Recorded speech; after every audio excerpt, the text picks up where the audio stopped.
to it. For now, PhilMech is here to provide the updates on the mechanization. Director Boyet Albindia and then Director John De Leon can provide updates on the seed component under PhilRice. And then Director Mula can provide updates for the training. Madam Chair. Director Boyet. Thank you, Madam Chair.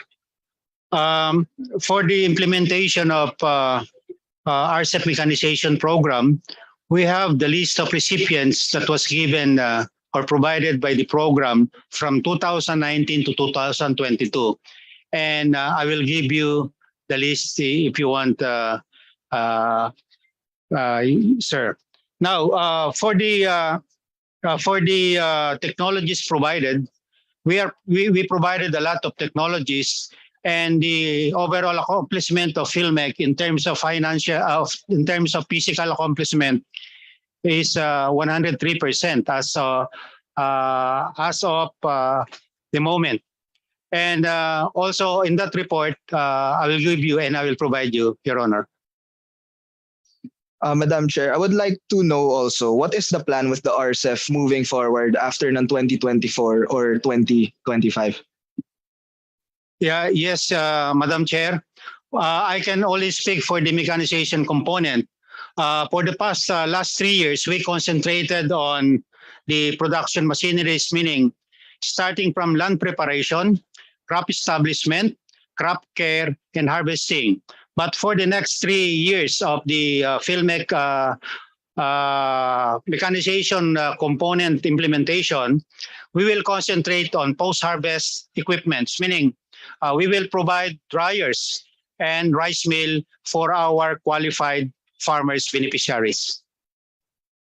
Madam Chair. Yes, Yeah, may I? you're recognized. Sir, yeah, Mr. Congressman, for the rice certification law, it is provided that there will be a review of the law at the end of the 6th year, whether it's going to be continued or not. So, you know, that is the lifespan of the law.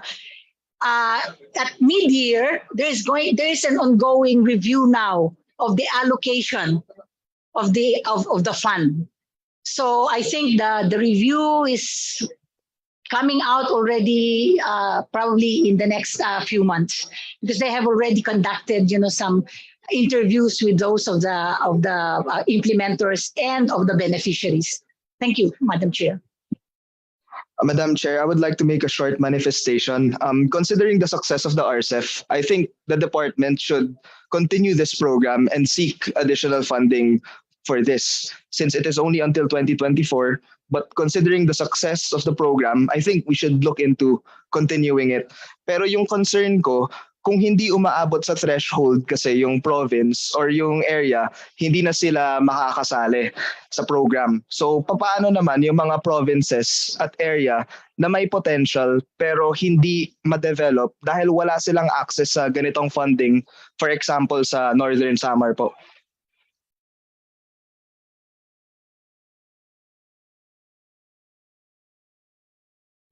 Madam Chair, yeah. The reason why we we focus the provinces to the 42 based on their, you know, volume of production is because we know, to be able to provide the most out of the funding, and left the other 15 for the National Rice Program, which is, I think, primarily on the hybrid.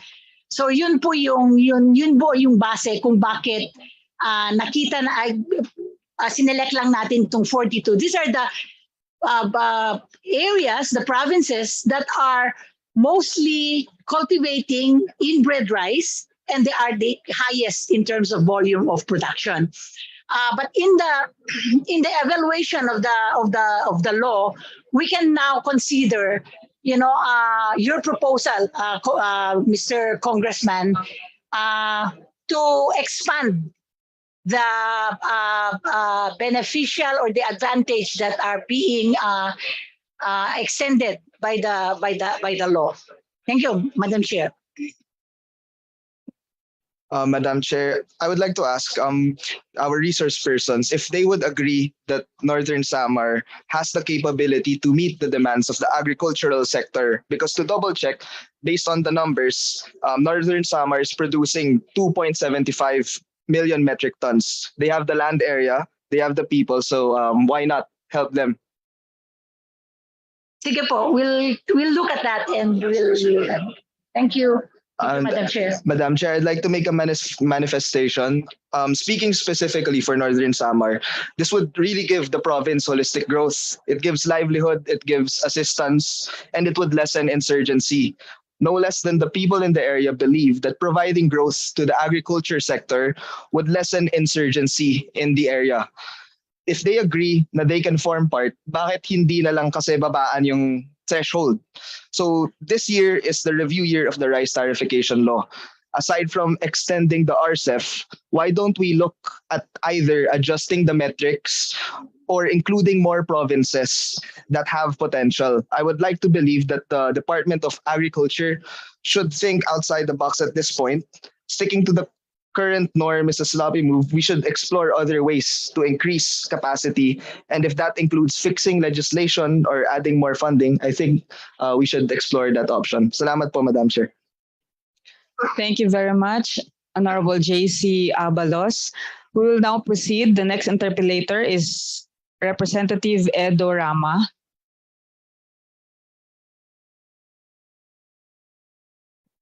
Representative Edo Rama. He's not around, so we'll proceed with the next interpellator, Vice Chair Jose Aquino. Vice Chair Jose Aquino. He's not around. Next in line is Representative Joseph Tan. Tanungin kita.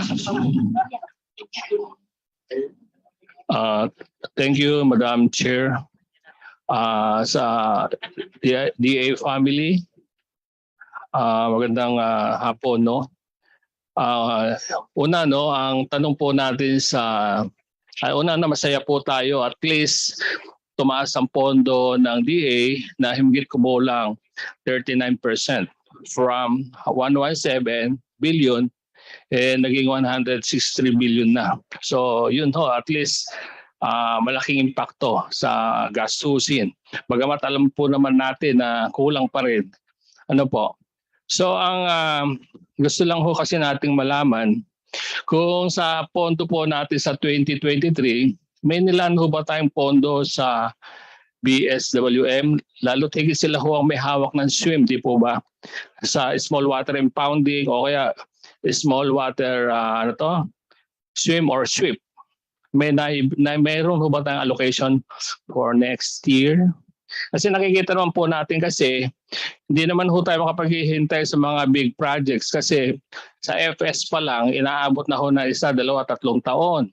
Lalo tigit kung ipapasok po natin siya sa PPP, di po ba FS pa lang 3 taon na, 4 na taon. Si Congressman Joseph Yulago nga 5 years wala pang pondo.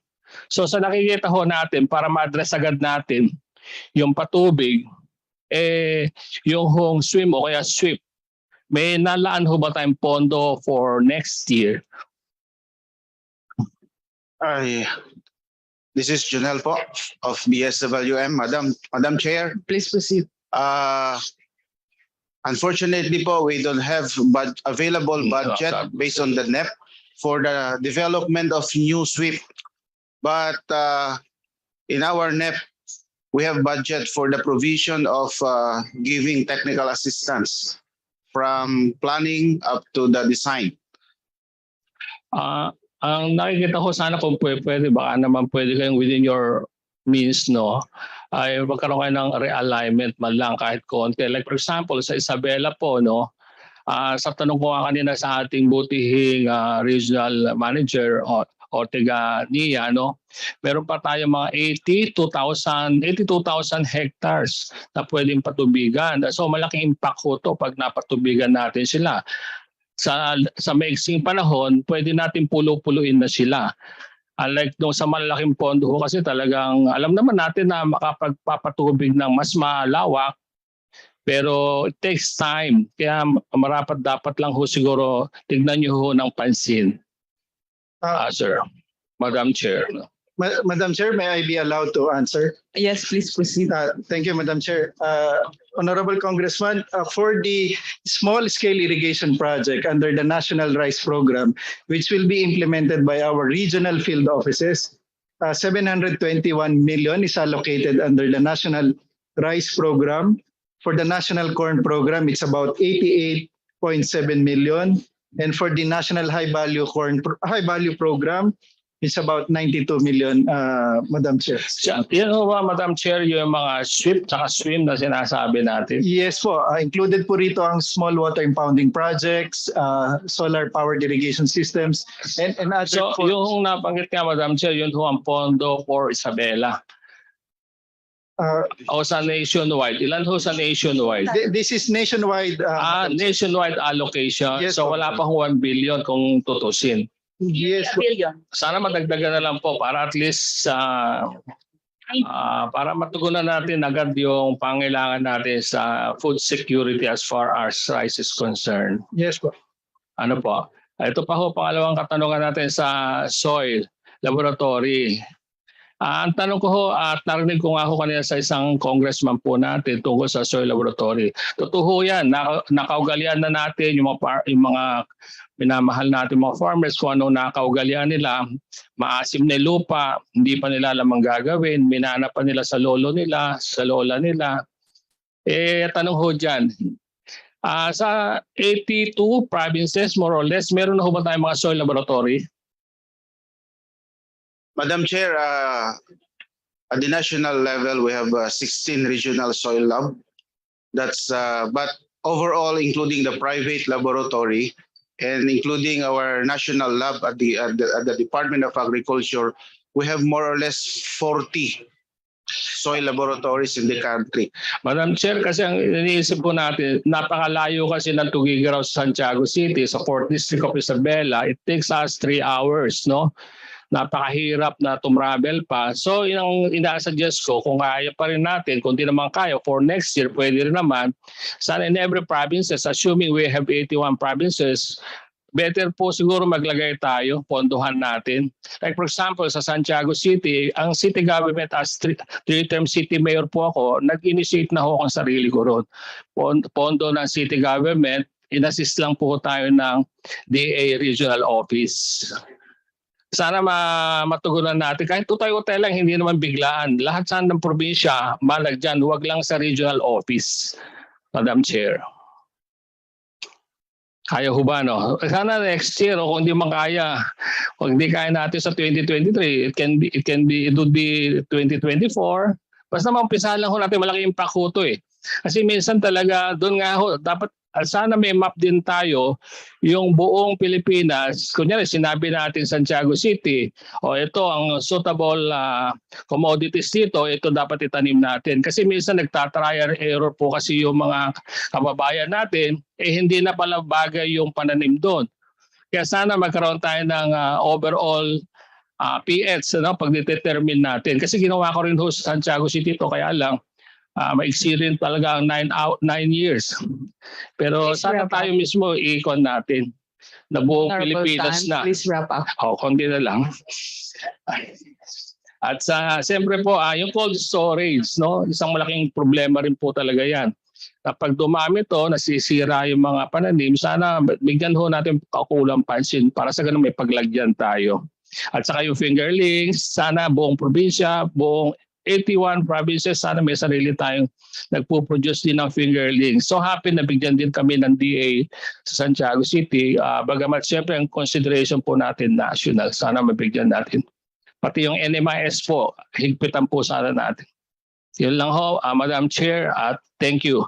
Sa ito gawin ho natin note para sa atin, para sa improvement po natin. Maraming salamat sa BAUTSA. Thank you. Thank you very much, Honorable Joseph Tan, representative from the 4th District of Isabela. Next to interpolate is Representative Rufus Rodriguez via Zoom. Representative Rufus Rodriguez. Sipig, sinang kanal natin eh. Pero umpisa ko nun. Salvatore.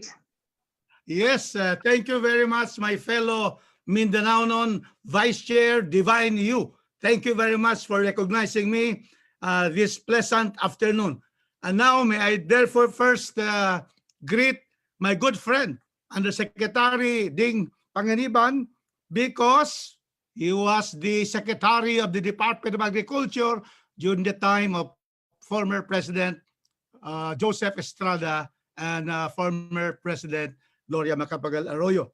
I am very happy to note, and we have to thank the President. We have to thank the President because what we have now here is that while we in other departments have not been able to go beyond the proposed budget, I could see, Madam Chair, that in 2022, the budget of the DA was 117 billion. They proposed only 158 billion, but they got 163 billion, 5 billion more than the budget proposal. Congratulations to the DA family. Thank you, President Bongbong Marcos. Now, my first question is this. Since you have an increased budget, so we would like to have increases also in our districts. May I now ask the Secretary whether he will consider the increase of my farm-to-market road from only 40 million to be added the Tier 2, which is only 38 million from Secretary Panganiban. We shall assure you that you will be provided. That is a very correct answer. Thank you very much, my good friend, Secretary Panganiban. Thank you. That's a very small addition. I would like to also tell you that the DA had very good regional directors. First, we had Carlin Collado, now in the national office, director who helped us fight out the African swine flu, giving to all farmers affected. Also giving us corn seeds and vegetable seeds. And in Cagayan de Oro, everybody has become plantito plantita because, Mr. Secretary, we gave them vegetable seeds and they were growing them in their gardens or in their balconies. And that is because Carlin Collado made sure that we'll have that. My thanks to Director Carlin Collado. Now we have a new director and we welcome him because he will equally be as astounding as our former director, because RD Milo de los Reyes has met with me and other congressmen and the local officials to make sure that there will be good coordination between the DA and the officials from the House of Representatives and the local governments. And I see also Engineer Ariodir Rico, please help me and remind always the Secretary to be able to give us the 38 million additional. Now, Madam Chair, may I go now to the next agency? Madam Chair? Please. Thank you. I always ask permission so that everything in the proper place.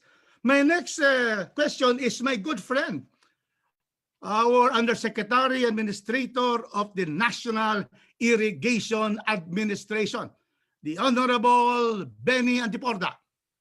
Congratulations, my good friend, Yusek Benny, because from 32.1 billion of the budget of the NIA in 2022, it is now 41.5 billion at 30% increase.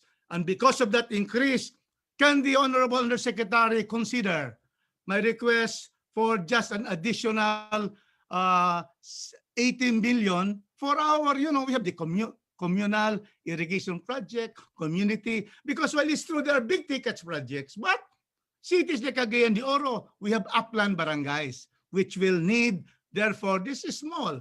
Some are for repairs, some are for rehabilitation. So is the Honorable Benny Antiporda willing to add to Cagayan de Oro, who only has, do you know how much we have now? 5 million only. If you can have that into 80 million only, Undersecretary Benny, my good friend. Madam Chair, we will look into the request of the Congressman of First District of Cagayan. Why will you only on that? Looking into is not a correct answer in these proceedings, because I am supporting your budget and the DA. Can we get a more definitive answer from Benny? Madam Chair, We will going to consider that, Madam Chair. Consider is take note, consider. That's not a definitive answer because I'm only asking for 80 million. My God, you have 41.5 billion, Benny. Madam Chair, this deputy Sulaik Madam Chair, but I will convey your request to Antipor. That is why, because Benny is not there, because if Benny was there to tell you, he would have approved this already. Okay, so kindly inform Yusek Benny about this. Madam Chair, I go to the third question. These are now 30-second questions.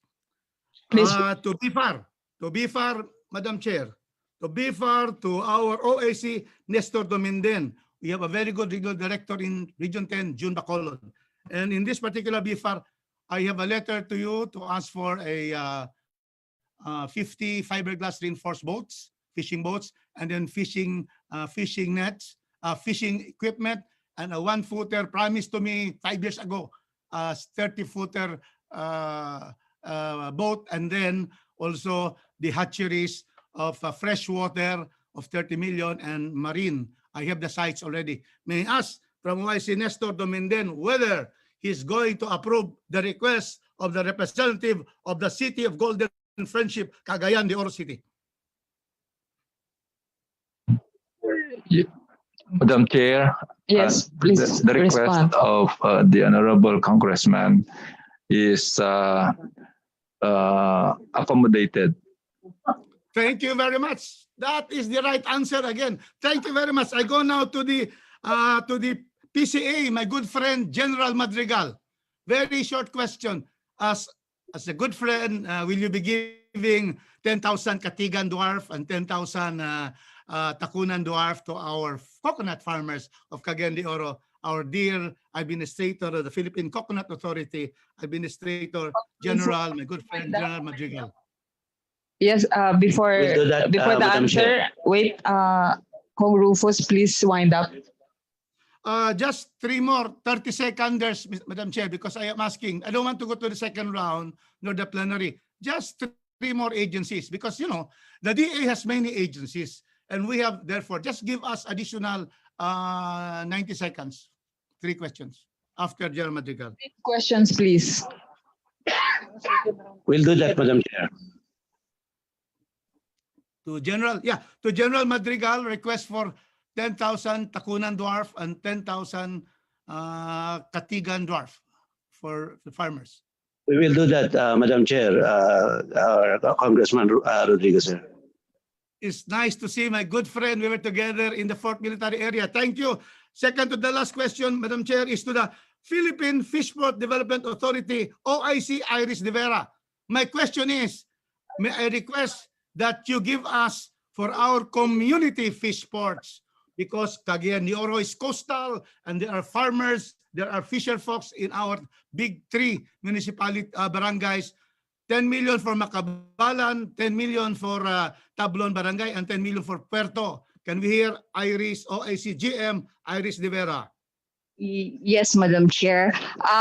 For 2023 po, as I mentioned earlier po, what was provided in the NEPO is for the rehabilitation of the regional fish ports. And we were not given po funding for the small developmental projects. Probably the Honorable Administrator can realign them so that we can help our communal farmers. Thank you very much. Now to our NDA Administrator, Farrell Magtoto. Farrell Magtoto, my request is only, thank you for giving me 100 goats and 100, as congressman, we go to this multi-million infrastructure. We ask for goats, also goats. And so therefore, we are asking for 100 goats and 100 imported goats and 100 cattle. Can you give that to us in Cagayan de Oro, Administrator Magtoto? Your district manager, division manager, Jester Hadap is doing very well. Can you hear, Madam Chair, before I go to the last one? Madam Chair, may I please respond? Yes, please briefly. Yes, sir. We will accommodate your request. Thank you. Thank you. As always, the NDA is giving goats to my people and my farmers. Thank you. My last question, if you'll allow me, Madam Chair. Just the last question to the Philippine Carabao Center. Executive Director Lisa Batad. You have a very good in charge of Bukidnon, Dr. Lowell Paragas. And for PCA, to General Madrigal, Manny Octubre RD is very, very good. And to you, Second Deporda, OIC Nila Terestrante, please appoint her as permanent permanent director of NIA. So we go now to the Philippine Carabao Center. Aha. So you have given me 30. Yeah, this will be the last. You have given me, our people, our farmers there, 40 carabaos. Now, you have a balance of just 30 carabaos. Are you going to deliver the 30 carabaos already within these coming weeks from the Philippine Carabao Center in Bukidnon?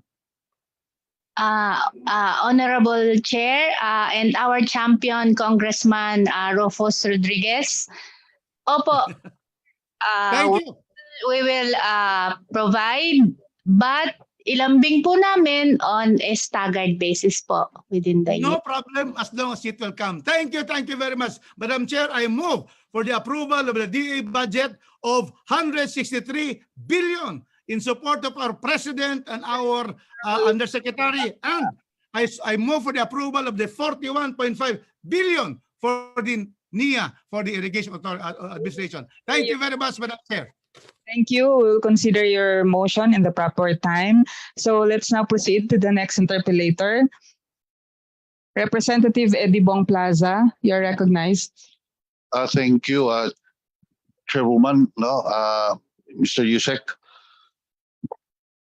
Nakita ko kasi dito yung bureaus. Bureau of Fishery andito, but I was not able to see Bureau of Soils and Water Management and ang budget po. Ang budget. Dito sa aking kopya. If it's there, good. I just would like to ask kung magkano yung budget for Bureau of Soils and Water Management for the year 2023.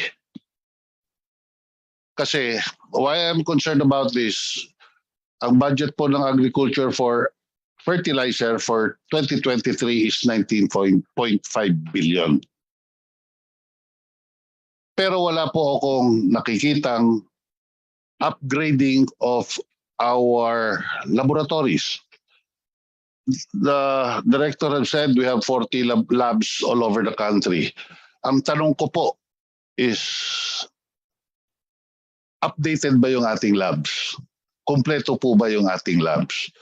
Because to my understanding from Agusan del Sur, Caraga Region, na-check po, maraming kulang yung laboratories natin. I'm so concerned, Yusek, a close friend of my father. Ako na po yung, I will be just a bit of Rufus. Before we buy these fertilizers, are we going to give the fertilizers to, yung tama po bang fertilizer ibibigay natin? The question is kung tama ba o hindi. Kasi wala tayo, dysfunctional ang ating Bureau of Soils and Water Management. Now, I have a proposal here, Mr. Yusek, na napag-usapan at lahat, and we went through an expert in terms of soil. Because Director Soriano is expert of water. Pwede po bang ipasok ito sa NEP dito sa Congress? Kasi under the office of the Secretary, you have 90 billion pesos. Specifically, nakalagay na sa Bureau of Soils ilalagay so that maka-function itong Bureau of Soils and Water Management by December or January na mag-full blast na for implementation, because this is very much needed before we buy the fertilizers. Kasi each soil needs a different, para di tao. Ang tao, pag may sakit, in-analyze ng doktor, we go through blood test. I think it works the same with the soil. We go through a test. And so we can define what kind of crop, ano ang maganda itanim, at ano ang kailangan ng lupa kasi bigas ang tinatanim or whatever plants. So I'm begging Yusek to please put, and I will submit this document to you later, which we have agreed na tingnan nyo po. At ako maniniwala na maintindihan nyo to. Before anything else, we go back to essential, which is let's check the soils of our country. para alam natin lahat kung ano ang gagawin natin for agriculture. And in fact, I will be talking with ASHARE soon of AusAid and hoping to link Department of Agriculture and AusAid for us to better understand what soil is all about. So, pwede po ba nating ilagay ito? I will submit 2.5 billion which would really work for the whole year next year, and there's 2 billion na medyo may kulang na. Pero I'm just asking your help na ito because nakataya po ang pangalan ni Presidente in all of this. Okay po ba tayo doon, Secretary? Director, okay daw? Please respond. Yusek. Yes, Chair. Pero, Please respond, Yusek. next. Pinapawisan na ako bago lang ako dito no? Medyo may tamang nervyos. Now, Bureau of Animals, di ko rin nakita. Yung budget. Kasi sinabit lang sa Office of the Secretary. Now, the question is, ang program yon. Hindi natin alam kung mabibigyan pansin ni Secretary ang Bureau of Animals pagdating ng panahon. Doon ako nag-worry kasi lamsam or on program. We have a very, very big problem right now in terms, itlog pa lang ito. If I'm not mistaken, there is reported and unreported of 1.8 million heads of layers na culled. Am I right, Director? Madam Chair, if I may po. Yes, please. Yes, Madam Chair, we are looking that we have already lost about 2 million birds in Central Luzon because of bird flu. The Central Luzon culled. Yes. Outbreak of bird flu. Yes, sir. Now, if we will convert this into eggs, 80% of production, ano? That's true, Madam Chair. Ang magandang production rate po ay nasa 80, at least 80%. Sa computation ko po kasi, Director, sa 1.8 million the pinatay na layers, 80% egg production per day is 1,400,040 eggs ang nawawala araw-araw. That will be correct, Madam Chair. And I think ang itlog ngayon is running at 13 pesos each. Tumatakbo, ang rate, 13 to 15 pesos. We have to verify pa po yung datos na yun, Madam Chair. Please verify. And if I'm not mistaken, there is a forecast by next year, aabot na 20 pesos ang itlog. If the government or our industry is still not doing okay, or if we tamaan ulit tayo ng bird flu. Director? Hopefully, Madam Chair, it will not come to that scenario. Hopefully, sino ba gusto nun? Wala Yes, namang may gusto nun. Now, again, going back, konti na lang, Madam Chair, pero ba tayong laboratories? Are we equipped? Madam Chair, if I may po, bawat regional offices po ng Department of Agriculture ay may regional animal disease diagnostic laboratories. Ang challenge po o ang gap, Madam Chair, is yung availability po ng mga state-of-the-art na mga gamit kagaya po ng RT-PCRs. Currently, nandun po yung effort natin para doon sa ASF, but it is ideal to have a separate laboratory for ASF and another separate laboratory for avian influenza, Madam Chair. Thank you. Again, Mr. Yusek, meron po akong alam, ayoko na lang palakihin to. But I will also, I'm submitting all these proposals for the good of our country. Hindi po to sa parokyal yung akin, to our Chairman of Appropriations for you to look into it and malagay po talaga sa NEP para po makagalaw ng maayos yung ating mga bureau. Yun lang po ang request ko, Mr. Yusek and former Secretary. And maraming sa inyong, sana maintindihan nyo pong lahat.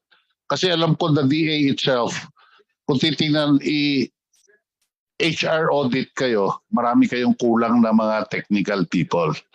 I think you also have to include capacity development for the up-and-coming technicians or experts in your respective field of areas.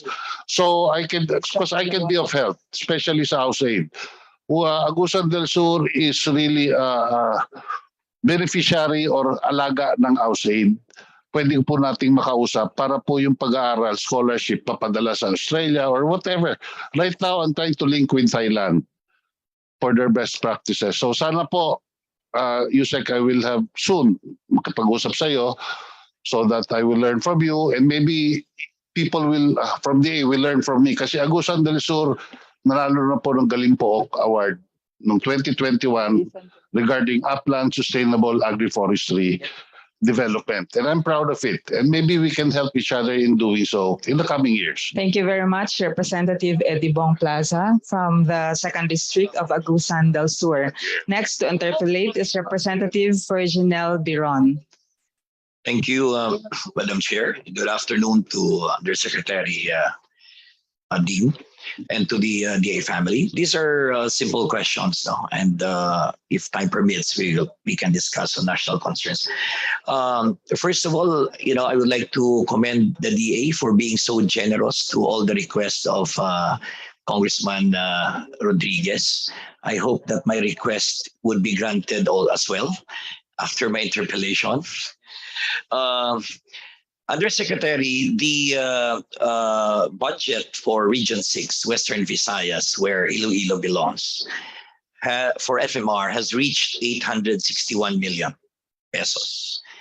And I saw the allocations for all the congressional districts and all the provinces, including my district. And I observed that my district, being the second largest district in Iloilo in terms of land area, has the least budget. May I know what is the basis of the allocation of the FMR budget?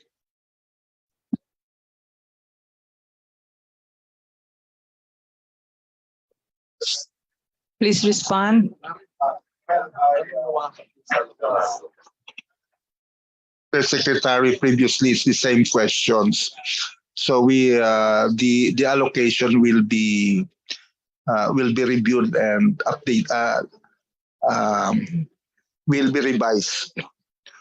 Yes, just like Representative Rodriguez, I will also be requesting an additional budget because my district, being the second largest in the whole province of Iloilo, has only been allocated 24 million, which is only equivalent to 2 kilometers. May I know if your regional director has something to do with the endorsements or preparation of these FMR allocations? I think yung aming regional director sa Region 6 should have contacted you and asked on your farm to market roads program. If not, then I'll tell her to contact you to give her. Good thing, Mr. Undersecretary, you mentioned that. Because I want to put that on record that your regional director has not even visited me in the 17th Congress for 3 years. And the next 3 years, where my son was a congressman here, kahit shadow niya, hindi namin nakita. So, 6 na taon, hindi nagpakita yung regional director niyo po. Ngayon lang siya, after 6 years, naghahanap sa akin. I don't know why. And that observation is true with Congresswoman Garin, Congressman Tupas, Congressman Goriseta. I haven't talked to Congressman Defensor. But that is exactly what is happening. If there is no coordination and there is no initiative from the part of the department, anong ganitong paging problema natin, di ba? Kasi ibang nire-request namin, iba naman ang nangyayari dito. Sir Undersecretary. In fact, common yung sentiment namin na kung may iba kayong pwedeng ilagay na regional director, palitan nyo na po ang regional director namin. And that's a serious request. If only to have a good and efficient working relationship with the legislators, with us, being frontline public servants, ipalitan nyo na po yung regional director nyo po sa Iloilo. 6 years is too much na walang coordination po sa amin. Kasi hindi ko siya nakikita sa loob ng 6 na taon. You can ask her. You can ask her. Anyway, sunod na, thank you, Mr. Undersecretary. Sino po yung in charge ng Philippine Carabao Center? Ako po, Kayo po, Lisa ma'am. Patad po. Yes, ma'am. First of all, my town, Barotac Nuevo, was a pilot town for your dairy program. No? Well, nagpapasalamat ako, but I think after 30 or 40 years in existence, ilang taon na po yung Philippine Carabao Center since the enactment of the law? 27 years po. 27 years, so almost 30 years, panahon ni President, then Senator Era, right? 29 po, 29. 29 years. Is it true that even with the PCC around, the local production accounts only for 1% of the requirement of the country? Is that correct? 1% lang ba ang nasa supply ng Carabao natin for milk? Yes, for the total dairy requirement of the country. So for the entire dairy requirement of the country, we only attribute Honorable Biron, 1%. please wrap up. Yes, ma'am. Yes, Madam Chair. Patapusin lang po ang response. Tama ba? 1% lang ang contribution ng ating produce from the Philippine Carabao Center. I think it improved a little bit, although magagalit pa rin po kayo or si Senator Villar. But when we talk of the ready-to-drink milk in its fresh form, I think we are increasing po. By how much? Dito po ba si Doc Farrell? Kasi kahit sabihin pa natin nag-increase kayo Ready ng to drink 100%, that's only 2%. So I think we really have to do something about it, no? Because we're spending precious resources of government, and the opportunity is lost. Paano? What do you think would be the best means for us to improve the production? That's my last question, Madam Chair. Honorable Chair, may I? Opo. Yes, please proceed. Opo. We just have to be supported in terms of resources. Funding, sabi nyo nga po, absorptive capacity has to be expanded. The dairy roadmap is here, and the Carabao roadmap is also ready for investment. We are given only 500 million budget on an annual basis, and there are 3 million buffaloes. So kung si PCC po lahat ang gagawa nun, i-distribute po natin yung 500 million, baryang-barya po. So what budget do you need, ma'am?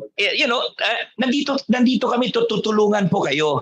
So if there is a need for us to increase the budget, then by all means we will do that. For us to be able to achieve a ready-to-drink milk situation with NDA, we need at least 39 billion. To inform the group, Thailand was able to improve their milk sufficiency because the king is very supportive.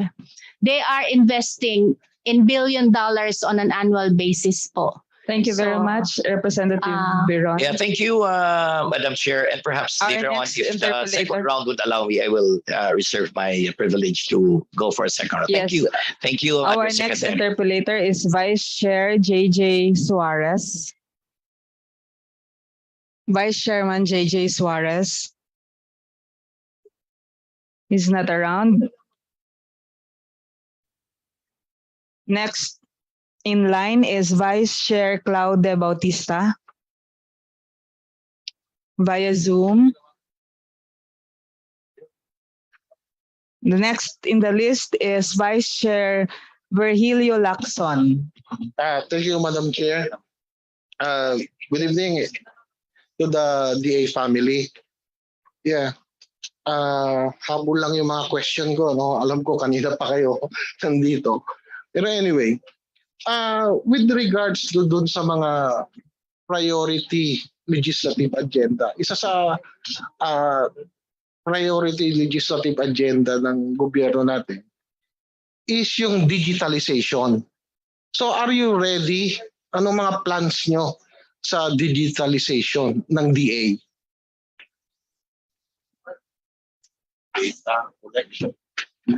Yes, thank you, Madam Chair. Priority rin po ng Department of Agriculture and Digitalization, especially on our registry system. That's our number one priority. We have more than 12 million farmers and fishers that need to be encoded officially in our system.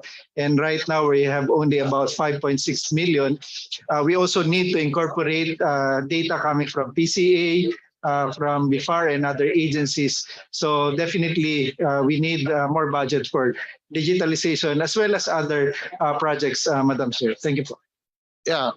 So if you have plans, how can you enlighten me? How can the farmers or the growers or producers will be directly affected with this digitalization? What's the value for the farmers? The number one value, Madam Chair, is that for registration, as per for the last how many years, included in the general appropriations, that all beneficiaries of the interventions of the department should be only those farmers and fishers included in our official registry. So for us to ensure that all farmers and fishers will be benefiting from the interventions coming from the department, so we really need this facility. Also included is the support to marketing. There are existing programs that being facilitated, especially by the youth, to connect the produce to our consumers, especially in the urban areas, just like the current apps that we have now. So we have to link them with the existing producers and our consumers, Madam Chair. So these applications, these digitalizations will help bridge the logistics requirements of our producers to our consumers, Madam Chair. Okay, let's say that you can use this digitalization for the improvement of the department and consequently for the farmers. Now, one also of the priority legislative agenda of this government is the food security. Di ba? Parang meron tayong problema sa food security because may mga biro nga parang Department of Agriculture Department of Importation na ang nangyayari. No? Import tayo ng bigas, import tayo ng sugar, import tayong gulay, halos lahat, no? Pati ngayon naririnig ko, import ng salt. Ewan ko, agriculture din ba yung salt? Sa inyo rin yun? So lahat import. Saan na tayo pupunta kung ganyan? Hindi ko lang kasi, tingin ko, katulad ko, taga Malabon ako, no? Marami yung mga fish pen namin na convert na sa iba. Katulad, before, nung lumalaki ko, Paranaque is the salt making body. Ngayon, ewan ko, I'm not making it, yung mga palaisdaan namin, nawala na rin. O yung mga salt producing areas of fish pen doon, nawala na rin. I don't know why. Pero saan tayo pupunta? Salt is an industrial commodity na maraming pinaggagamitan. So problema na naman din natin yan.